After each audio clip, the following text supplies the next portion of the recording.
কাতারের মার্কিন সামরিক ঘাঁটিতে ইরানের ক্ষেপণাস্ত্র হামলার পর মধ্যপ্রাচ্যের 4 দেশের আকাশসীমা বন্ধ রয়েছে। গেল রাত থেকেই নিরাপত্তার কারণে এসব গন্তব্যে ঢাকা থেকেও ফ্লাইট চলাচল পুরোপুরি বন্ধ। এতে শিডিউল বিপর্যয়ে পড়েছে বিমানের বেশ কিছু ফ্লাইট। বিদেশগামী যাত্রীরা পড়েছেন চরম ভোগান্তিতে। ভোর 4:45 ঢাকার হযরত শাহজালাল আন্তর্জাতিক বিমানবন্দরের মাঠে 2 ঘন্টা যাবৎ বসে আছেন কাতারগামী যাত্রী আনোয়ার হোসেন।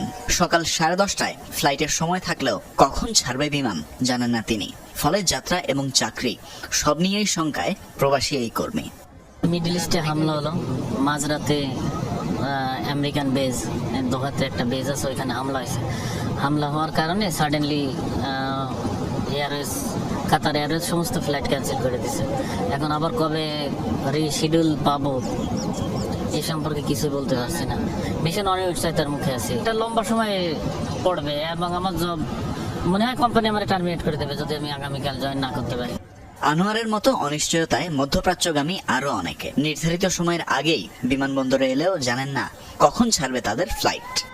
সকাল 8:10 আপনার বোফাসে ডুববার লেগিয়া সব বন্ধ। আমাদের এম্বাসি বলতেছে যে যদি 8টার আগে যে ফ্লাইট হয় তাহলে ফ্লাইট দেওয়া হইব, নাইলে বলছে যে বাড়িতে যাওয়ার জন্য পরবর্তীতে ফ্লাইটে দেওয়া হইব। টিকিট অনুযায়ী আমরা আসছি, কথাটা বুঝছি না, কিন্তু এখান থেকে তো মেসেজ দিবে অথবা টেলিফোন নাম্বার আছে আমাদেরকে বলবে, সেটা বলে না। সময়সূচিতে দেখা যায় সৌদি আরব, কাতার ও কানাডাগামী 5টি ফ্লাইটের বিলম্ব বার্তা দেওয়া হয়েছে। তবে ফ্লাইট ছাড়ার বিষয়ে উল্লেখ নেই তেমন কিছু। যে 9534 বিমানে যাব আমি কুয়েত থেকে, তারপর আবার 1 ঘন্টা 10 মিনিটে কাতার। আমার সব যাত্রা হচ্ছে কাতার, কুয়েত থেকে ট্রান্সফার দিয়েছে, বুঝছেন। কিন্তু এখন কোনো বিমানের নেই, শো নাই।